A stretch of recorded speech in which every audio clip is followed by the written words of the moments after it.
Ok, pessoal, vamos proceder agora à correção da primeira lista que envolve aí o uso de cargas elétricas.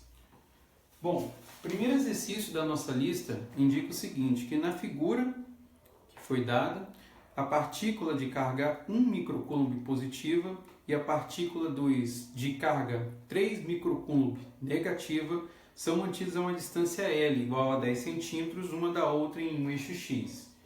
Então foi dado para nós um eixo cartesiano, onde você tinha duas partículas que foram colocadas a uma distância L, onde você tinha uma partícula 1 localizada na origem e uma partícula 2 localizada a uma distância que distava em relação à origem 10 centímetros, que foi mencionado para nós aqui em termos de uma representação L.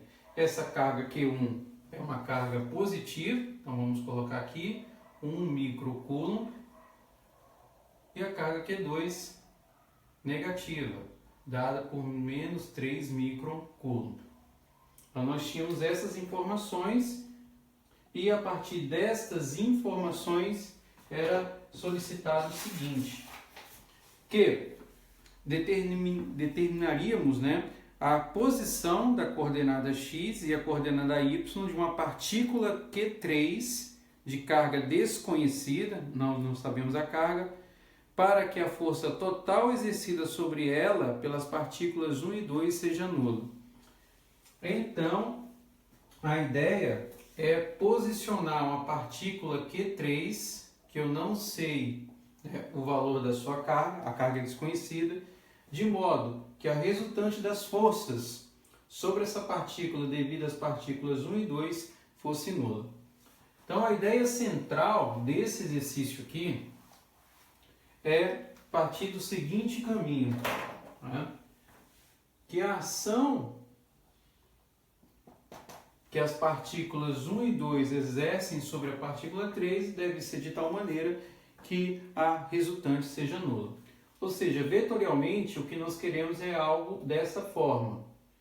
Vetorialmente, a ação da carga 2 sobre a carga 1, mais a ação da carga 1, não, da carga 3, da carga 2 sobre a carga 3, mais a ação da carga 1 sobre a carga 3, deve ser de tal maneira que essa resultante seja zero.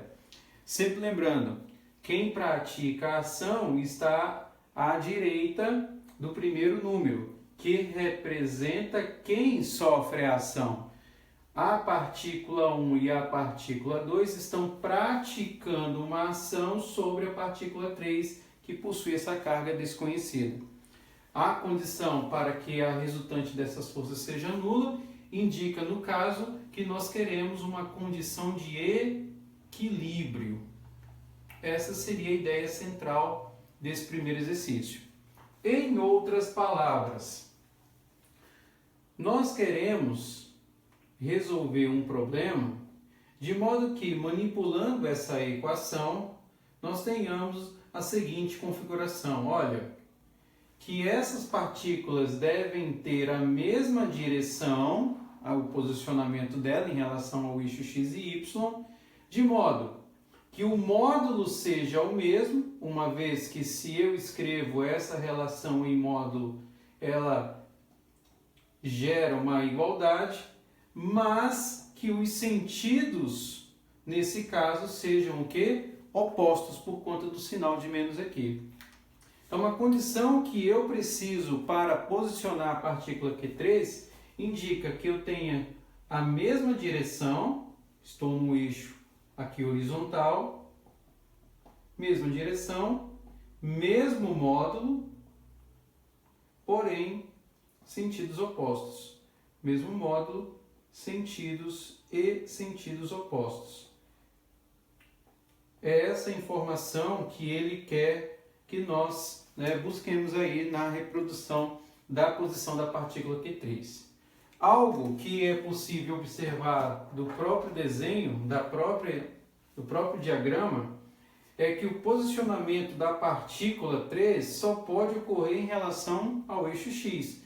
você não tem nenhuma partícula que provoque uma ação no eixo Y.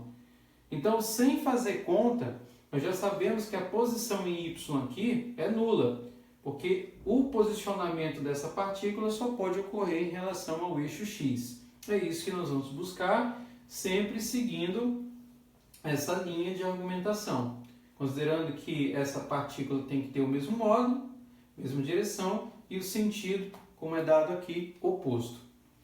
Então, dentro dessa configuração, nós temos aí 3 cenários para serem analisados.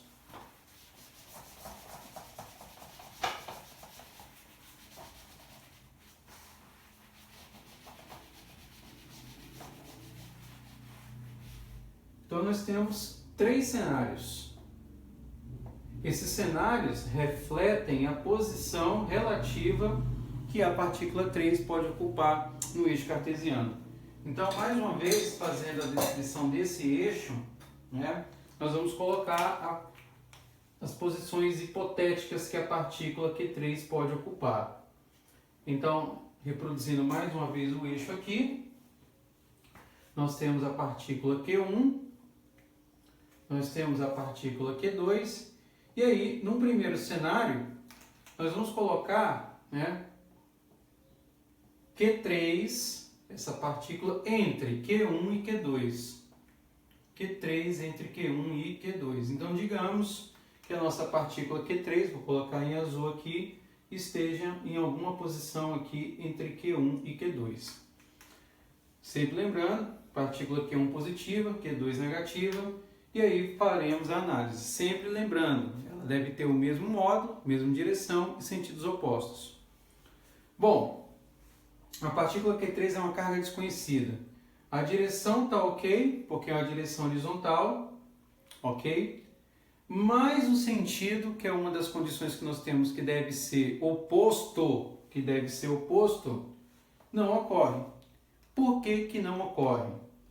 Como essas partículas apresentam, né, cargas opostas, então toda a ação que a partícula Q1 e Q2 ocorrerá sobre a partícula Q3 produzirá um módulo cujo sentido é sempre o mesmo.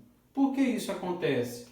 Suponha, por exemplo, que essa partícula Q3 aqui, ela tem uma carga, digamos, positiva. O que vai acontecer quando eu calcular a resultante da carga Q2 sobre a carga Q3? Vai acontecer uma ação de atração, ou seja, sentido da esquerda para a direita. Se ocorrer agora a ação da partícula Q1 sobre a partícula Q3, como eu estou supondo hipoteticamente que ela é positiva e essa carga também é positiva, vai acontecer um sentido de repulsão. E olha o que vai acontecer, ó, mesmo sentido, da esquerda para a direita. Se hipoteticamente a nossa partícula Q3 fosse uma partícula negativa, né? O que vai acontecer nesse caso? Em relação a Q2 vai acontecer uma repulsão, cargas e sinais iguais. Em relação à carga Q1 vai acontecer uma atração. De novo, a mesma direção, porém o sentido também é o mesmo. Então, esse primeiro cenário aqui, Q3 entre Q1 e Q2, já pode ser desprezado. Porque como essas cargas Q1 e Q2 são opostas, então qualquer ação que ocorrer sobre a carga Q3 vai produzir um módulo cujo sentido de ação é o mesmo para ambas as partículas que eu tenho aqui configuradas. Não é o que o exercício preconiza. Ele quer que nós tenhamos o mesmo módulo, porém os sentidos da ação da resultante sobre a carga Q3 sejam opostos. Não é o caso que os sentidos aqui são iguais, ok? Então o primeiro cenário aqui já pode ser desprezado, né? Então nós temos agora um segundo cenário. O segundo cenário, vamos colocar aqui, que a partícula Q3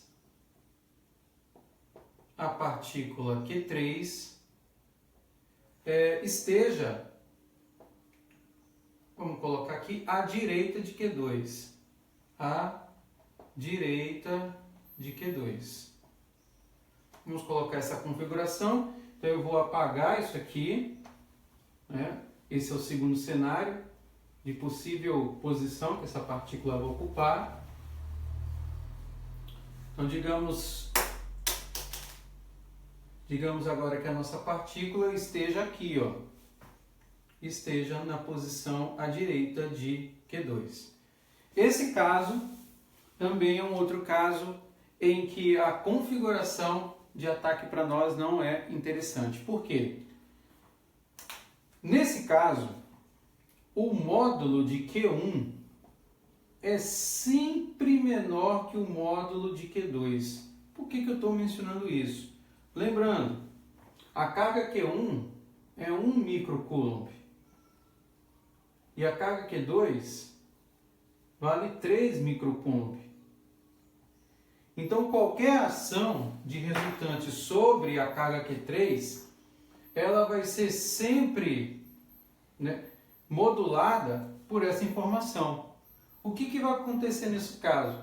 Quando o módulo de Q1 é sempre módulo menor que Q2, então a ação da força resultante que ocorre da ação da carga Q2 sobre a carga Q3 sempre vai ser maior do que está acontecendo em Q1. Ou seja, ela já fere a condição de que a ação dos módulos das cargas Q1 e Q2 sobre a carga Q3 sejam iguais, por conta desse fato que nós estamos aqui observando. Então, independente de Q3 estar à direita de Q2, essa informação de Q1 em módulo ser sempre menor do que Q2 vai ferir a condição de igualdade que nós queremos ter para o módulo das duas partículas. Então, essa segunda configuração, esse segundo cenário também, ele vai ser desprezado. Então, o que nós temos agora é um terceiro cenário, vamos colocar aqui,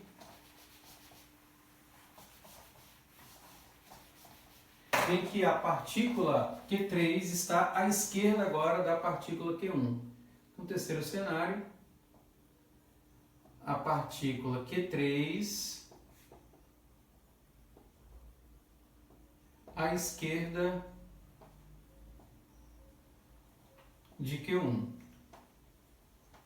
Então ela não está mais aqui, vamos colocar agora numa situação em que ela esteja, pega esse outro pincel aqui, que ela esteja aqui agora.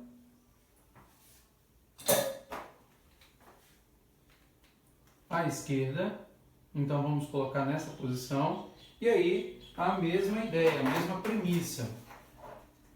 A posição da partícula aqui satisfaz as condições que nós queremos, mesma direção, ok, os outros dois casos também isso configurava. Mesmo módulo? Provavelmente, vamos dizer por quê. Sentidos opostos? Sim. Por que isso vai acontecer?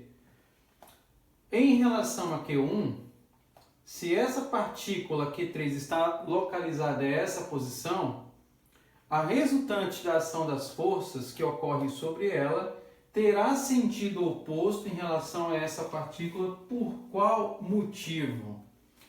Pelo motivo de que à esquerda de Q1, a ação da força resultante ela vai ocorrer numa posição distinta, oposta ao que acontece em Q2. Como que você pode fazer isso? Testando. Suponha que a nossa partícula Q3 ela tenha um sinal, né, ela seja positiva. Digamos que ela seja positiva. Vamos colocar aqui. Um pouquinho, tá? Esse céuzinho não está muito ajudando esse peito. Vamos colocar esse aqui. Suponha que ela seja positiva.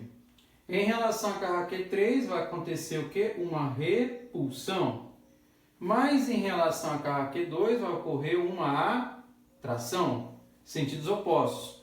O módulo pode ser igual, lembrando, a carga Q1 tem 1 microcoulomb, ela é 3 vezes menor que a carga Q2 que tem 3 microcoulombs. Só que a carga Q2 está distante da carga Q1. Então essa ação de força de repulsão de Q1, por mais que Q1 seja menor em módulo do que Q2, vai acabar compensando pela distância em relação a Q2. Ok? Então, vai configurar mesma direção, mesmo módulo e sentidos opostos. Se a carga Q3 fosse, porventura, uma carga de sinal negativo, então, em relação à carga Q1, vai acontecer o quê? Aliás, se fosse positiva, repulsão. Se fosse em relação à carga Q1, vai acontecer o quê? Uma atração. Mas em relação à carga Q2, vai acontecer uma repulsão. Olha que fato interessante. Ela vai ser razoavelmente atraída por conta da distância em relação à carga Q1, mas vai ser repelida em relação à carga Q2. Do mesmo modo, o módulo ele tende a ser igual porque, embora a carga Q1 vai reagir de maneira bastante enfática em relação à carga Q3 por conta da distância, ainda assim, pela carga Q1 ser 3 vezes menor que a carga Q2, ela vai sofrer em módulo uma compensação em relação à repulsão. Ou seja, ocorre mesma direção, sentidos opostos e módulo igual. Então, a posição que a carga Q3 deve ocupar é de fato no cenário 3, ou seja, à esquerda da carga Q1.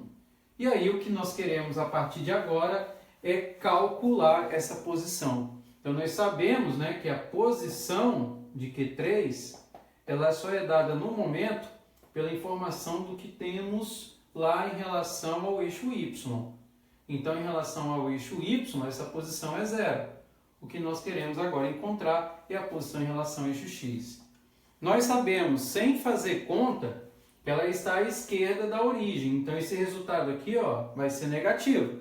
Só que eu não sei qual é a posição exata e é isso que nós vamos agora encontrar. Ok? Essa que é a nossa tarefa.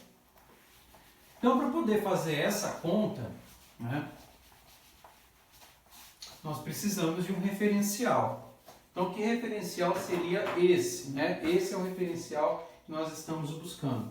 Nós sabemos que a distância daqui é dada por L, e aí nós vamos considerar o seguinte, que a distância de Q3 até a carga Q2, eu vou chamar isso aqui de X.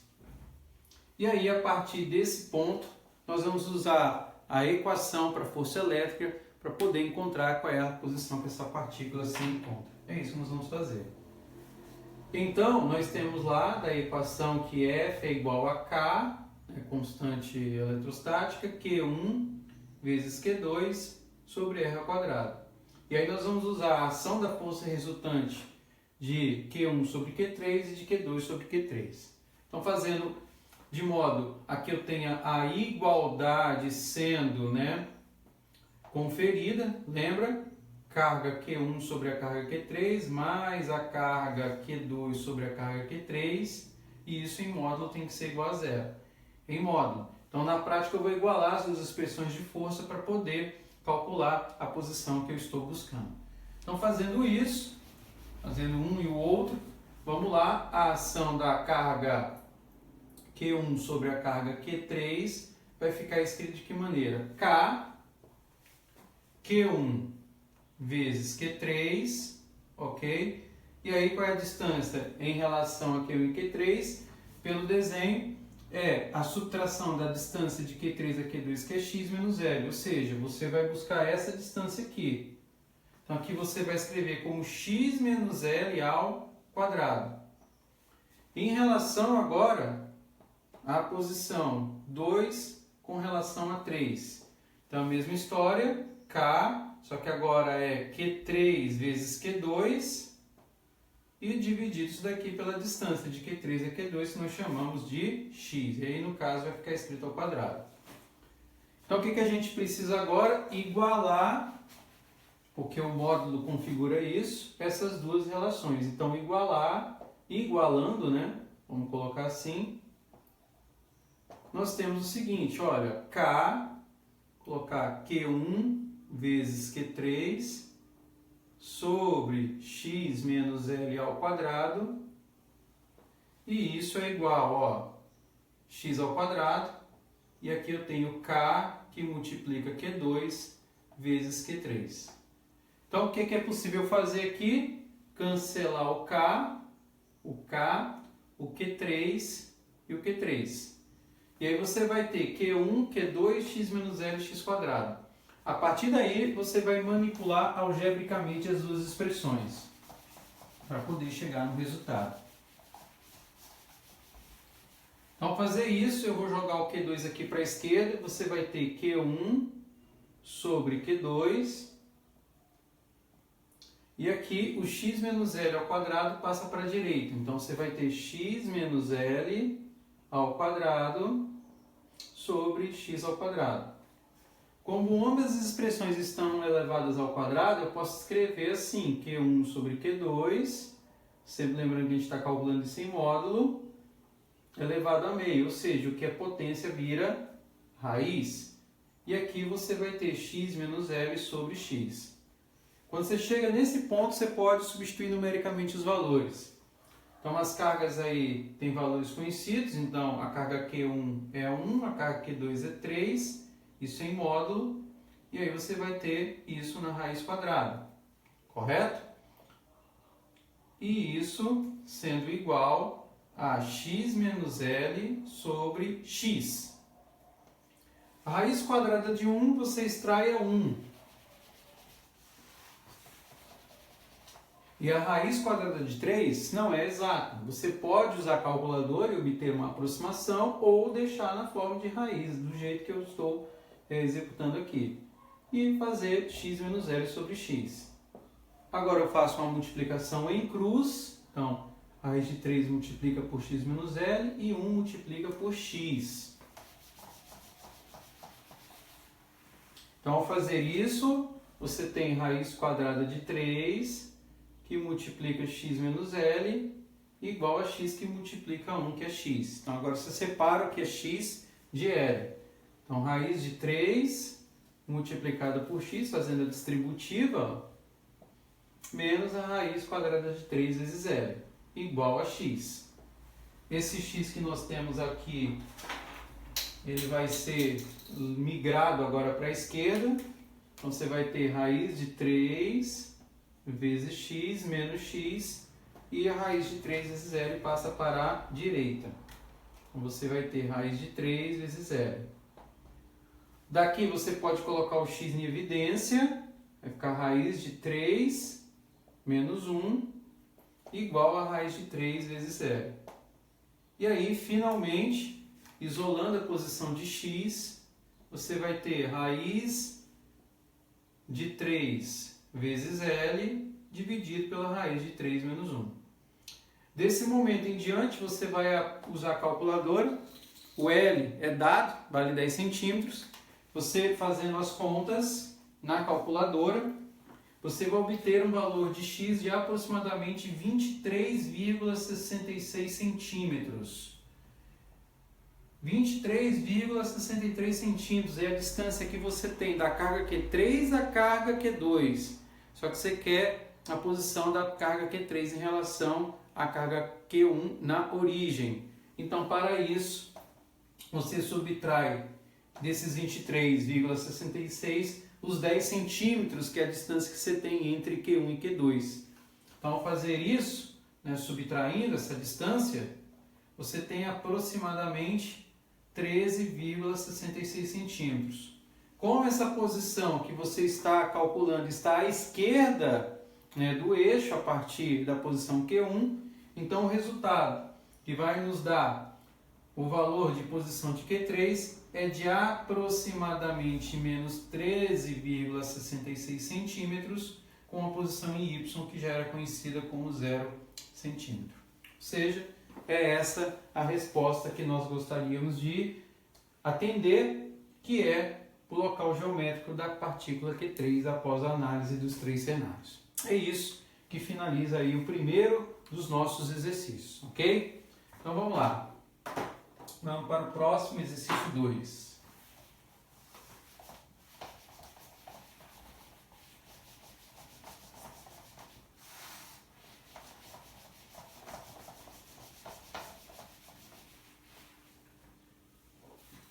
Bom, no exercício 2,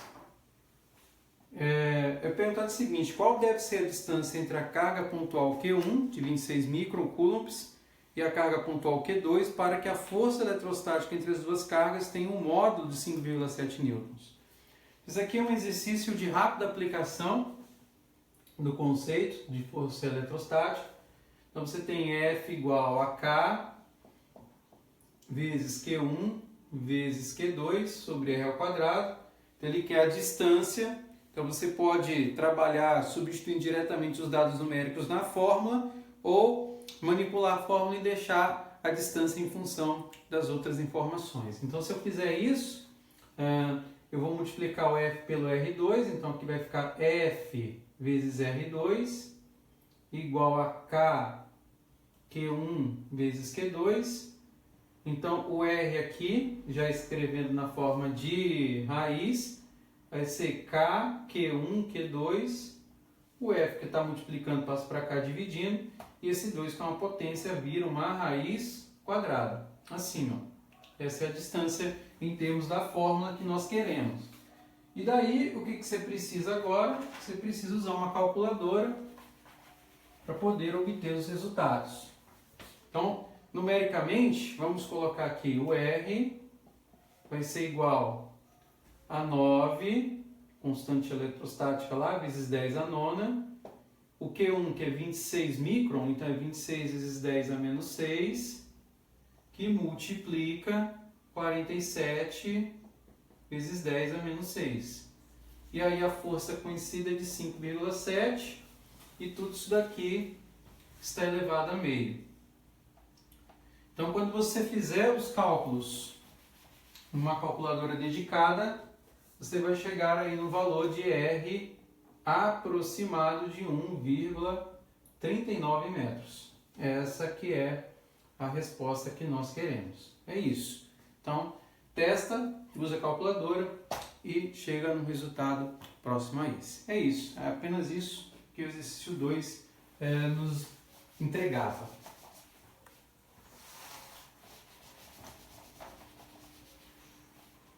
Bom, exercício 3, né? Exercício 3, exercício bem interessante. É necessário, nesse caso aqui, um conceito de integração, não, de derivação para resolvê-lo, mas é um exercício que, tecnicamente, a execução dele não é complicada. Da carga Q, que uma pequena esfera contém inicialmente uma parte Qzinha, é transferida para uma segunda esfera situada nas proximidades. As duas esferas podem ser consideradas cargas pontuais. Para que valor da razão Q pequeno sobre Q grande, a força eletrostática entre as duas esferas é a maior possível. Exercício bem legal esse. O princípio é pensar, vamos imaginar, numa carga Q grande. Então dessa carga é extraída uma pequena parte, que ele chama de Qzinho. Vamos chamar isso aqui de Qzinho. Essa pequena parte Qzinho vai gerar como consequência um restante que é o Q grande menos Q. E aí eu posso pensar em duas esferas. Uma esfera resultante menor Q menos Q e a esfera que foi extraída aí como Qzinho. Ambas são partículas pontuais. O maior problema, na verdade não é esse, é interpretar o que a pergunta nos diz. Ele quer saber para que valor da razão Q pequeno sobre Q grande, ou seja, Q pequeno sobre Q grande, a força eletrostática seja a maior possível. A força eletrostática é força eletrostática maior possível. Então, para resolver esse problema, você pode pensar à luz, né, da inclinação que uma reta tangente sofre quando você analisa o gráfico de uma função. E aí, por que eu estou mencionando isso? Imagine que a ação da força eletrostática associada a uma carga possa ser representada graficamente. Então, essa ação de força ela é nula, crescente, e até um certo ponto, e depois ela começa a decrescer. Quando ele faz, né, a seguinte indagação, a força eletrostática seja a maior possível, Numericamente, é como se eu pensasse no gráfico que essa força ocorresse aqui. Ok, a forma como essa força aumenta e diminui pode ser interpretada em termos do quê? De uma inclinação de uma reta tangente, que nós aprendemos no passado que nada mais é que uma derivada.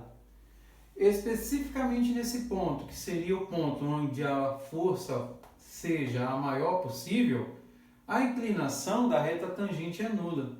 E olha que coisa interessante. Quando nós aprendemos na derivada que a inclinação da reta tangente é nula, isso indica que a derivada nesse ponto é igual a zero. Ou seja, o ponto onde a ação dessa força seja a maior possível é tal que a derivada dessa força, ou seja, a taxa de variação dessa força em relação à carga que ele está mencionando, tem que ser igual a zero. Então, essa pergunta traduzida matematicamente indica isso. Ele quer saber para que valor dessa razão essa taxa de transferência de força ou de variação da força em relação à carga é zero. Isso acontece quando a força é máxima.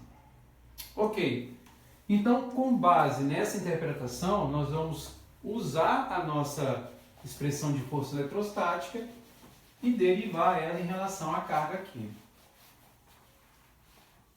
Então, ao fazer isso, nós vamos buscar lá a equação F é igual a K, Q1, Q2 sobre R quadrado e fazermos as observações agora em relação à mudança. Então, F vai ser igual a K sobre R ao quadrado, aqui eu posso fazer essa separação, que multiplica quem?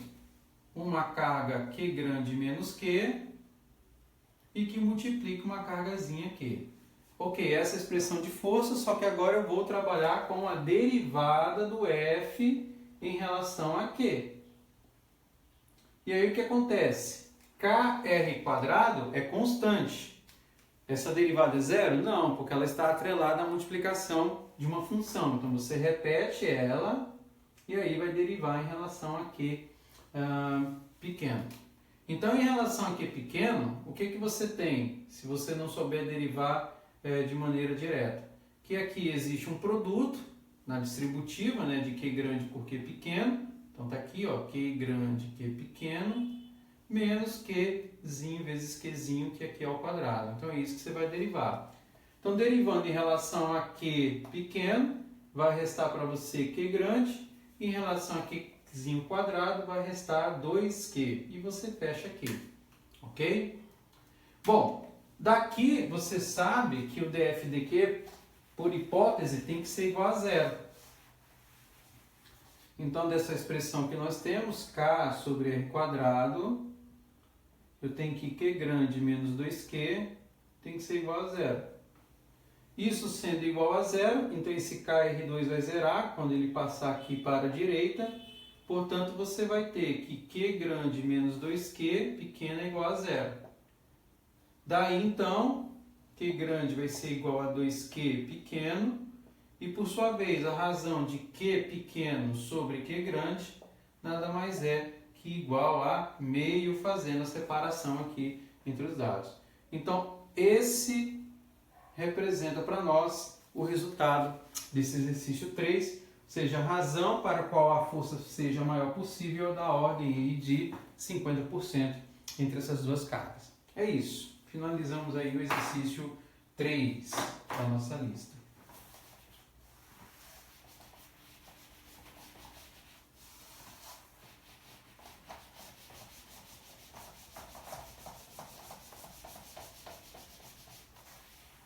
Bom, vamos para o exercício 4 agora.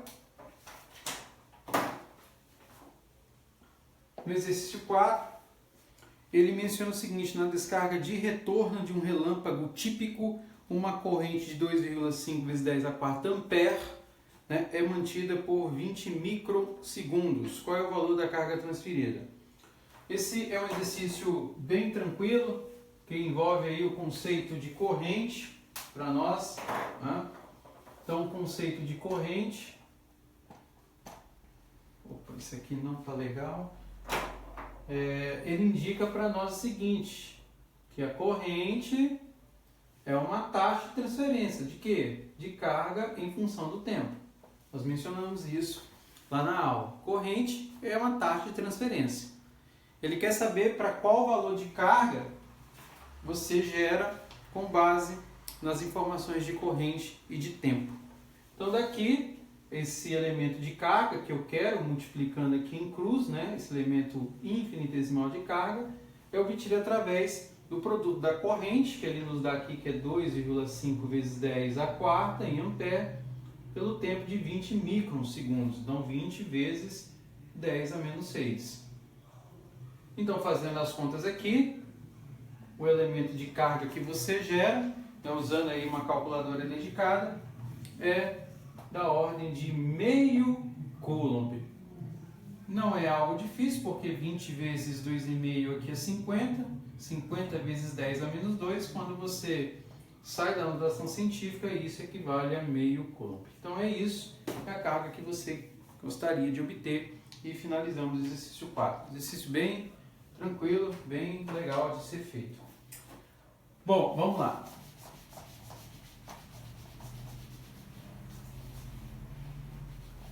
Vamos para o exercício 5 da nossa listagem, né, que indica para nós assim. Na figura a seguir, duas pequenas esferas condutoras de mesma massa e mesma carga estão penduradas em fios não condutores de comprimento L. Suponho que o ângulo θ é tão pequeno que a aproximação θ, aproximadamente seno de θ, pode ser usada. E aí, com base nisso, ele pergunta duas coisas. Mostre que a distância de equilíbrio entre as esferas é dada, por uma expressão matemática que nós temos aí.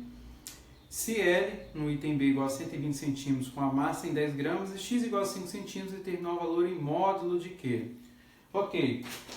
Esse exercício aqui, ele passa por um conceito que nós exploramos muito no curso de Física 1, que é da decomposição de forças num diagrama de corpo livre. Então, primeira providência aqui é reescrever a figura. Então nós vamos montar aqui a figura. Você tem duas esferas de mesma massa, né?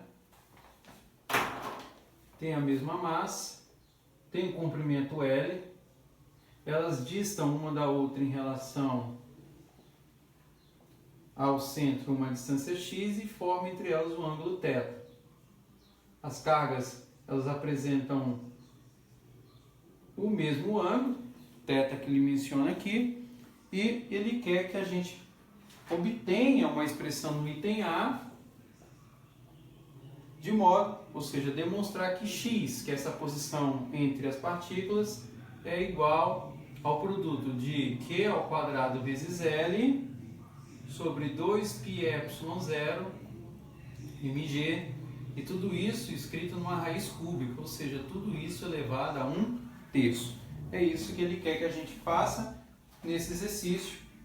E aí, como nós mencionamos, a ideia central é partir desse exercício usando um diagrama de corpo livre. Então, digamos que eu pegue aqui essa minha partícula esquerda e faço o diagrama de corpo livre. O que nós sabemos? Como as partículas têm a mesma carga, existe uma força eletrostática entre elas, que nesse caso é de repulsão. Então você tem uma força eletrostática aqui, à esquerda. Você tem uma tensão dada pelo fio aqui. E dessa tensão você sabe que é possível obter uma decomposição, né, em um eixo cartesiano. Então você tem uma decomposição dessa força, dessa tensão no fio TY, TX, e você leva em consideração também que essa partícula tem massa, né? Logo ela possui peso. Então, dessa forma que nós vamos trabalhar a execução do problema. Claro, formando entre elas um ângulo que nós vamos chamar aqui de θ. Um ângulo θ. Então, vou colocar aqui o ângulo θ e vamos agora decompor. Então, nessa decomposição, é necessário que você obtenha as relações trigonométricas para Tx e Ty. Então, na condição de equilíbrio, né,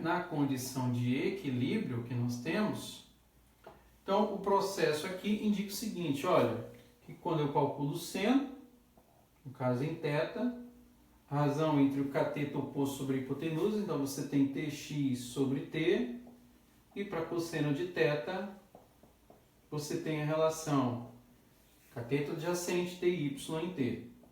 Então, em equilíbrio, a somatória das forças, né, tanto em x quanto em y, essa somatória dessas forças é igual a zero, né, considerando aí o módulo dessas relações. Então, em x, quando você fizer a conta, o que vai acontecer? Você tem essa contribuição T seno θ à direita e a contribuição da força eletrostática à esquerda. Então, trabalhando a decomposição, você tem T seno θ menos a força eletrostática, e isso aqui é igual a zero. Em relação ao eixo Y, você tem T cosseno θ menos mg igual a zero. Então, você vai resolver esse sistema de equações aqui, para poder obter uma relação que seja possível avançar no exercício. Então, nós vamos aqui apagar agora o nosso desenho esquemático e vamos resolver o problema. Ok, eu posso isolar aqui, na primeira equação, a força eletrostática. Então, T seno de θ é igual a Fe, essa é a força eletrostática. E aqui abaixo nós temos que T cosseno θ é igual a mg. E aí, que coisa interessante, nós podemos isolar o T dessa expressão para poder aplicar aqui em cima e obter uma expressão para a força eletrostática. Então, ao fazer isso, eu tenho que T vai ser igual a mg cosseno θ, sobre cosseno de θ. Ou seja, deixei isolada aqui a tensão do fio. E essa tensão que eu tenho aqui do fio, ela agora vai ser substituída onde? Ó, nessa expressão aqui. Então, ao fazer isso, você vai ter mg cosseno θ que multiplica o seno de θ. E isso é igual à força eletrostática.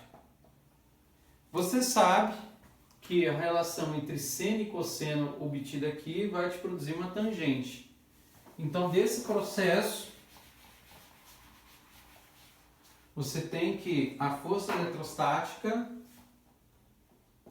é igual a mg multiplicado pela tangente de θ.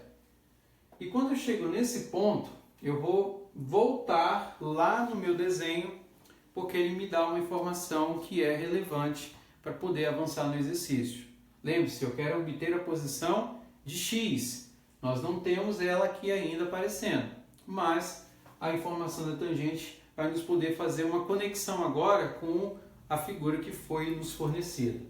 Então, mais uma vez, na figura lá que foi nos fornecida, nós temos o seguinte esquema, né? Que a distância entre as partículas é x, existe um ângulo aqui que a gente chama de θ, e a distância L que eu tenho aqui.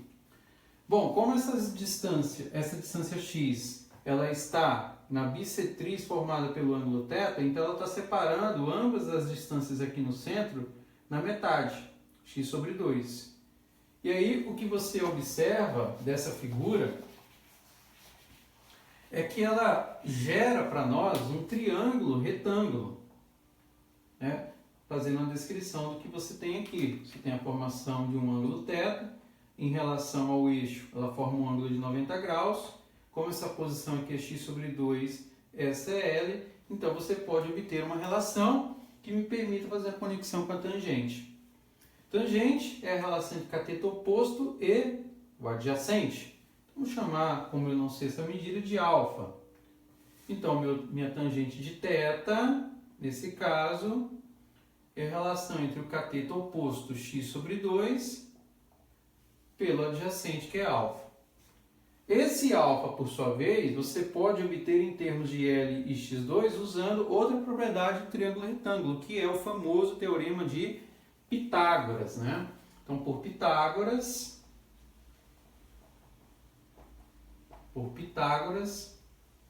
nós temos que L ao quadrado, hipotenusa, é igual a x sobre 2 ao quadrado mais esse alfa aqui que é ao quadrado. Então, colocando esse alfa ao quadrado em destaque, ele é igual a L2 menos x sobre 2 ao quadrado.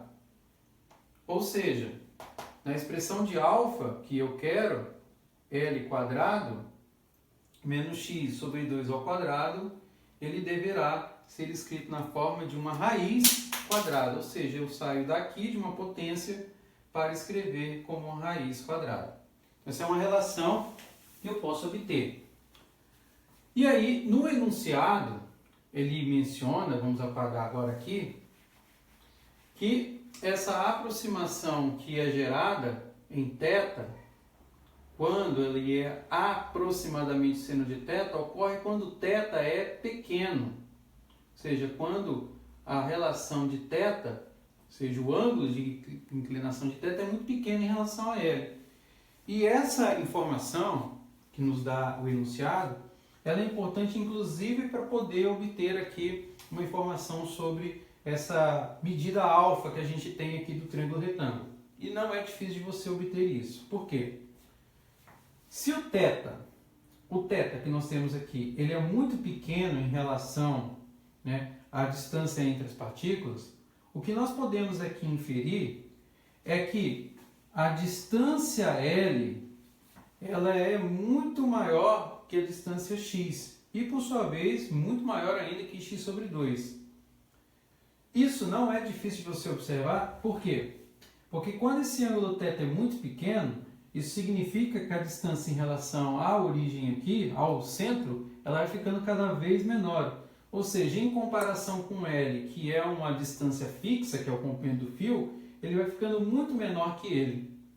Ou seja, nessas condições que nós temos aqui enunciadas agora, nós podemos dizer que nessa configuração, o L ele é muito maior do que o x, quando θ é pequeno.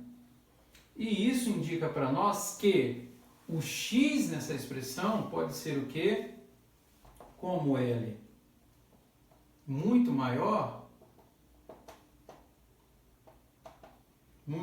que x, então x pode ser desprezado, pode ser desprezado ou desconsiderado no cálculo. É isso que nós vamos fazer por conta dessa condição.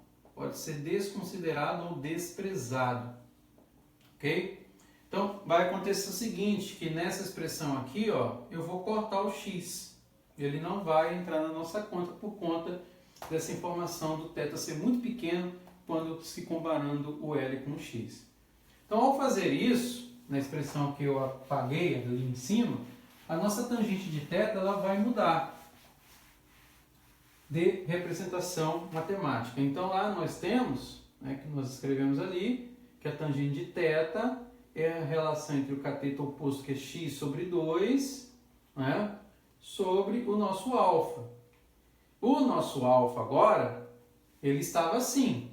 Alfa é igual a L quadrado menos x sobre 2 ao quadrado na raiz quadrada.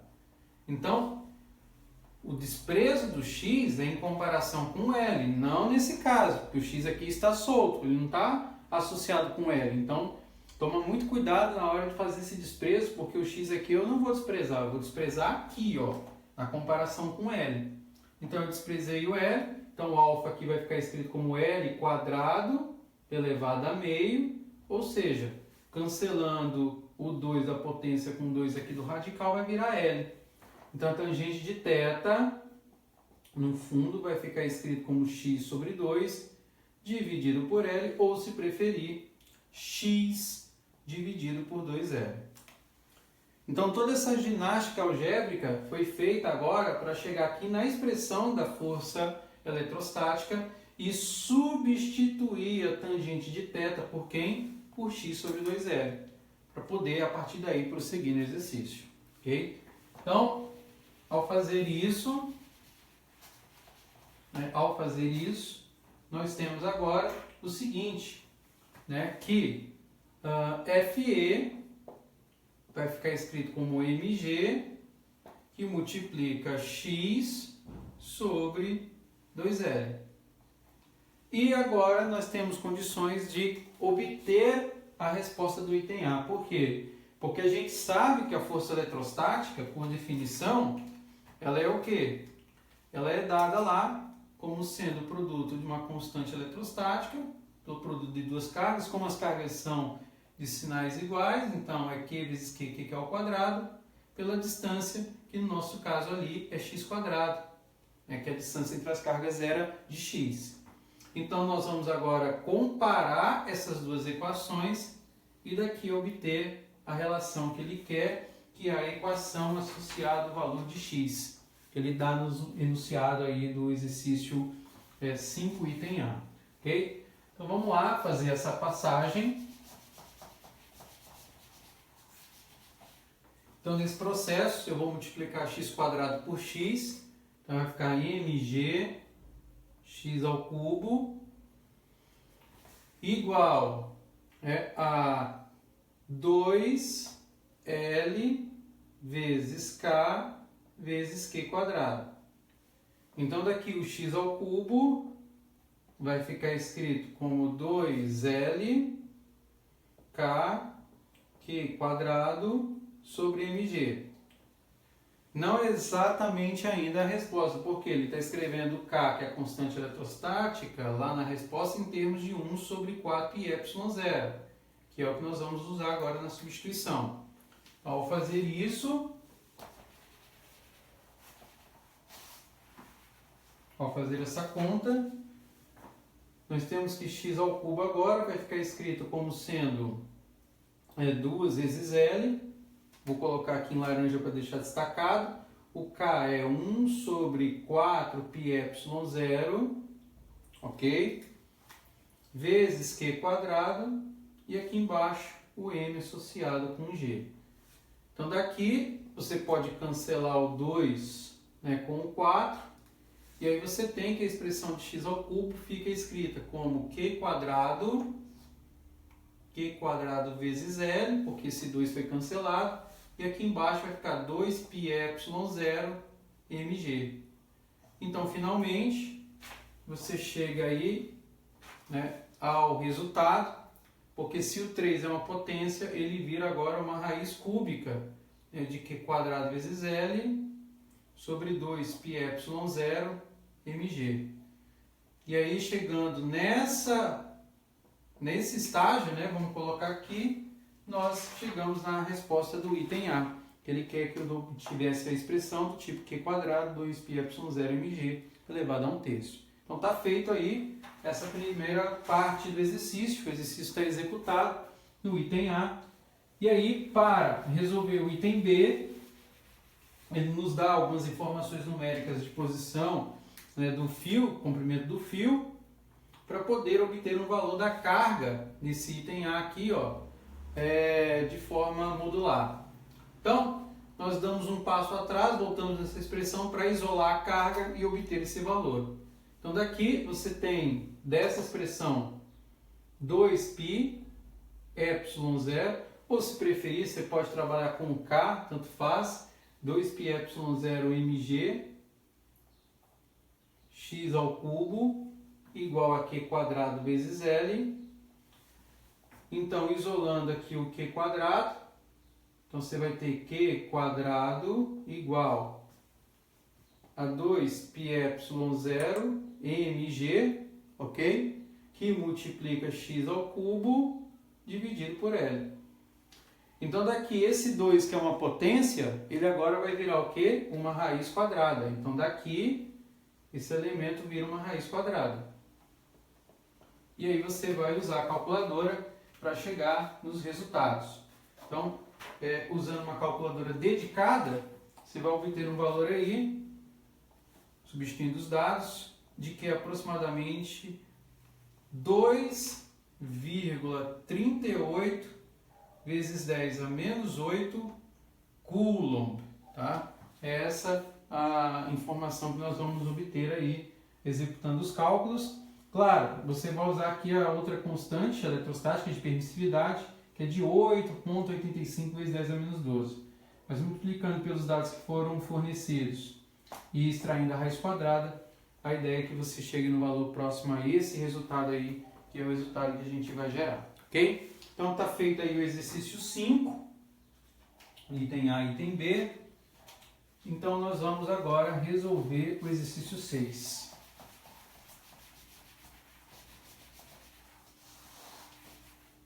Exercício 6. Vamos lá. No exercício 6, ele diz assim: uma partícula de carga Q é mantida fixa na origem de um sistema de coordenadas XY. No instante t igual a zero, uma partícula de massa e carga conhecida está situada sobre o eixo x no ponto x igual a 20 centímetros e se move com uma velocidade de 50 metros por segundo no sentido positivo do eixo y. Pergunta é: para que valor da partícula Q grande a partícula executa, olha que questão, um movimento circular uniforme, desprezando o efeito da força gravitacional sobre ela.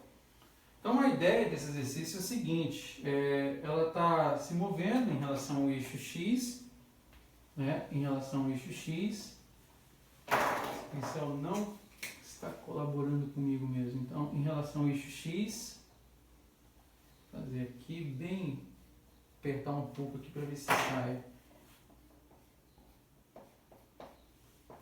Não vai mesmo. Então, em relação ao eixo x e y, o que acontece? Você tem uma partícula Q que está aqui, ó, na origem. Essa é a partícula Q grande. E aí, no eixo x, ele diz que tem uma outra partícula, que é a partícula Q, que está aqui a uma distância de 20 centímetros. Então, ele está aqui a 20 centímetros. E o que é interessante é isso aqui, ó, essa partícula vai se movendo em relação ao eixo y, mas num movimento bastante peculiar. Ele diz que esse movimento é circular uniforme. É isso que ele está dizendo. Ele está gerando esse tipo de movimento, um MCU, ou movimento circular uniforme. Então, o que ele quer saber é a ação da força eletrostática que essa partícula Q exerce sobre essa, desprezando a força gravitacional. É isso que nós queremos. Então, tem duas forças aqui. Existem duas forças, a força eletrostática e uma força que nós chamamos de força centrípeta, né? Que é a carga Q grande exerce sobre a carga Q, só que em direção à origem. Né? Uma força de ação em relação à origem, ou seja, no sentido oposto do movimento. Em relação ao sentido de origem. Então, nesse proposto, então a força eletrostática vai ficar escrita em termos da equação que a gente conhece, e a força centrípeta, por definição, é o produto da massa pela velocidade ao quadrado sobre a distância r que é dada para a gente aí, ok? Então, dentro dessa linha de raciocínio, nós temos lá que a força eletrostática é 1/4πε0, ou K, como queiram. Isso independe do exercício. Q grande vezes Q sobre R ao quadrado. Vou igualar essas duas expressões. Então, ao igualar elas, vamos escrever isso já de forma modular, para obter o valor da carga. Então, nós temos 1 sobre 4πε0, Q grande, Q pequeno, R quadrado, igual a M, V quadrado, sobre R. Bom, o que ele quer é obter o valor da carga Q grande. Então, nesse processo, eu vou isolar o Q grande. Então, daqui, R quadrado passa para cá, Q vem para baixo, 4πε para cima, então Q grande vai ser igual a M V quadrado 4πε0, certo? R quadrado, e aqui embaixo você vai ter Q pequeno vezes R. Por fim, então, você vai ter que essa expressão reduzida vai virar mv quadrado 4πε0 dividido por Q, uma vez que você cancelou o R com R quadrado. Então daí você vai executar os cálculos, né, e obter o valor dessa carga Q. Então vamos colocar numericamente os valores para poder gerar o resultado. Então, como eu tenho dito, você pode usar tanto o K quanto o 1 sobre 4πε0. Tá? Isso é indiferente na hora de executar a conta. Se eu quisesse aqui, por exemplo, trabalhar com K, trabalhei com 4πε0, essa expressão de Q aqui, ó, ela ficaria assim. mv² sobre K vezes Q. Mas você economiza na notação para poder escrever de uma maneira mais rápida. Tanto faz. Então daqui a carga Q vai ser então o valor da massa, que é dado para nós lá como 20 gramas, então vai ficar 20 vezes 10 a menos 2. A velocidade é de 50 metros, então aqui já está no notação científica. O K, 9 vezes 10 a nona. E a carga Q que foi nos dada aí é de 4 microcoulombs. Então é 4 vezes 10 a menos 6. Certo?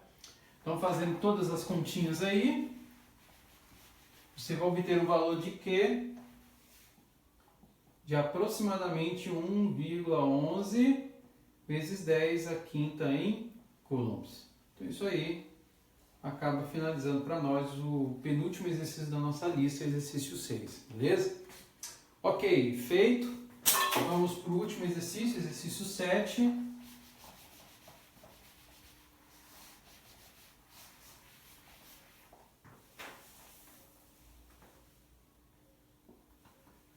O exercício 7 nos diz assim: que cargas iguais e positivas teriam que ser colocadas na Terra e na Lua para neutralizar a ação gravitacional entre os dois astros? Por que não é necessário conhecer a distância entre a Terra e a Lua para resolver esse problema? Problema interessante também, requeria aí um pouco de pesquisa em relação a alguns valores que são necessários, mas ele está falando da ação de força entre dois astros, Terra e Lua, né?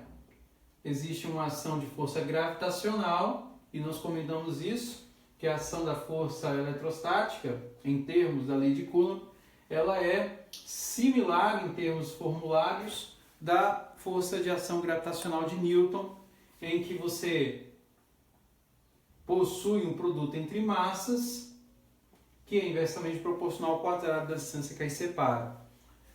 A força gravitacional é muito parecida com a ação da força eletrostática, só que um é uma ação entre massas e outro é uma ação entre cargas. Então você tem essas duas equações aqui. Q1 e um Q2 associado a um R². É isso. Então a pergunta que ele nos faz aí é para que valor de cargas iguais e positivas, né, você teria que colocar na Terra e na Lua para neutralizar a ação gravitacional. Então, essa ação de neutralidade, ela ocorre quando a ação da força gravitacional e a força eletrostática são exatamente o quê? Iguais. Então, você tem aí a neutralidade sendo atendida, né? Neutralidade é o que o exercício pede. Então, como as cargas são iguais, você vai poder interpretar isso aqui como sendo um Q², cargas iguais para poder calcular. E é isso que a gente quer nesse exercício. Então, fazendo essas contas, nós temos o seguinte, olha, G grande, M pequeno, sobre R² igual a Q sobre R ao quadrado. Então aqui você vai cancelar o R², isso vai nos dar uma informação de outra pergunta que ele nos faz, e aí você vai isolar o Q² para poder calcular a ação dessa carga. Então Q² vezes K igual a G grande, M pequeno. Então Q aqui vai ser igual a G grande, M pequeno, sobre K e isso aqui ao quadrado. A parte que envolve uma pequena pesquisa sobre os dados necessários para resolver esse exercício corresponde ao valor da constante gravitacional universal e à massa da Terra e à massa da Lua, né? Então, nesse caso aqui, para efeito, você tem o seguinte, que o valor da constante gravitacional é de 6,67 vezes 10 a menos 11, é isso. A massa da Terra é de em torno de 5,98 vezes 10 a 24, isso em quilos. E da Lua, da ordem de 7,36 vezes 10 a 22, isso também em quilos. E a constante K é da ordem de 9 vezes 10 a 9. É isso. E aí, fazendo todos os cálculos, né? Claro, isso aqui é Newton, metro quadrado, quilo quadrado. Fazendo todos os cálculos para esses dados, você vai obter uma carga Q de aproximadamente 5,7 vezes 10 a 13ª, 10 a 13 coulombs. Então, isso aqui responde à ação das cargas que ele nos permite calcular. E aí, por que não é necessário conhecer a distância entre a Terra e a Lua para resolver esse problema? É simples, porque no próprio desenvolvimento da equação, a distância aqui é independente do cálculo, ou seja, como trata-se de duas fórmulas que envolvem uma inversão quanto à distância ao quadrado, ou seja, como as equações são proporcionais, essa distância aqui ela não é válida, não é necessária para você conhecer o valor das cargas. E é isso que nós teríamos que utilizar para resolver esse exercício e finalizar a nossa lista. Beleza? Valeu, muito obrigado e até a próxima aula.